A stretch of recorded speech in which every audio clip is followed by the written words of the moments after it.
স্থপতিদের স্বাক্ষর জাল করে গত ৩ বছরে রাজধানীতে ৩ শতাধিক নকশা অনুমোদন দিয়েছে রাজধানী উন্নয়ন কর্তৃপক্ষ রাজুক। বাংলাদেশ স্থপতি ইনস্টিটিউটের সভাপতি মোবাশ্বের হোসেন বলছেন, এ বিষয়ে বারবার রাজুকের কাছে ধর্ণা দিয়েও কোনো প্রকার কোনো সুফল পাওয়া যাচ্ছে না। আর এই অভিযোগ অস্বীকার করে রাজুক চেয়ারম্যান প্রকৌশলী নুরুল হুদা বলছেন, সঠিক পথেই রয়েছেন তারা। তবে পরিবেশবাদী সংগঠন বেলার প্রধান নির্বাহী রিজওয়ানা হাসান মনে করেন, এ ধরনের ঘটনা অপশাসনের উজ্জ্বল দৃষ্টান্ত। দর্শক, আমিনুল মজলিসের বিশেষ রিপোর্ট।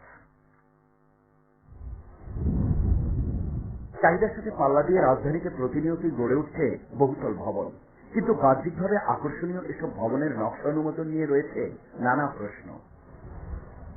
জাল স্বাক্ষরের মাধ্যমে নকশা অনুমোদনের বিষয়টি রাজুককে বারবার জানিয়েও কোনো লাভ হচ্ছে না বলে জানালেন বাংলাদেশ স্থপতি ইনস্টিটিউটের সভাপতি মোবাশ্বের হোসেন। রাষ্ট্রের প্রধানের স্বাক্ষর জাল করে যদি কোনো কাজ হয় এবং সেটার ব্যাপারে যদি কোনো ব্যবস্থা না নেওয়া হয়, তাহলে কি উনি দায়ী হবে না রাষ্ট্রের মেশিনারিজ দায়ী হবে?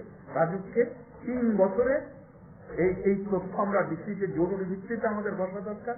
আমাদের নকশা, বিভিন্ন নকশা তোমাদের ওইখান থেকে পাস হচ্ছে, কিন্তু আমার আর্কিটেক্ট এই নকশাগুলিতে স্বাক্ষর করে নাই।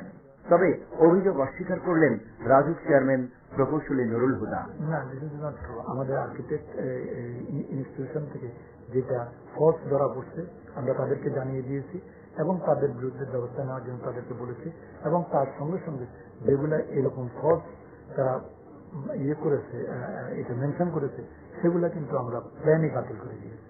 বিষয়টি চূড়ান্ত মাত্রার অপশাসন বলে মন্তব্য করলেন পরিবেশবাদী সংগঠন বেলার প্রধান নির্বাহী সৈয়দা রিজওয়ানা হাসান। সমগ্র দেশে অপশাসন এবং সুশাসনের অভাবের যে মাত্রা কত তীব্র, স্পেকট্রাম, রানা প্লাজা, কাজরিন কিন্তু এগুলোই ইন্ডিকেট করে। অপশাসন কোন মাত্রায় গেলে ভুয়া স্বাক্ষর আপনার কাছে পেশ করা হতে পারে, এই সাহস আপনি তো নিশ্চয়ই দিয়েছেন। কারণ একটা ভুয়া স্বাক্ষর পেশ হয়নি, বলা হচ্ছে ৩০০ মতন ভুয়া স্বাক্ষর আইডেন্টিফাই করা গেছে। তার মানে এই প্ল্যানগুলো পাস হয়েছে।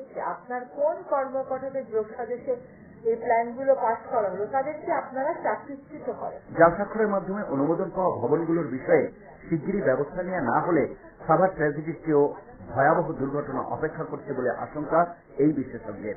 অপশাসন চলতে থাকে, আগামীকাল দেখা যাবে জেনুইন স্বাক্ষরে আর কোনো প্ল্যানই পাস হচ্ছে না। আমিনুল মজলিস, মাই টিভি, ঢাকা।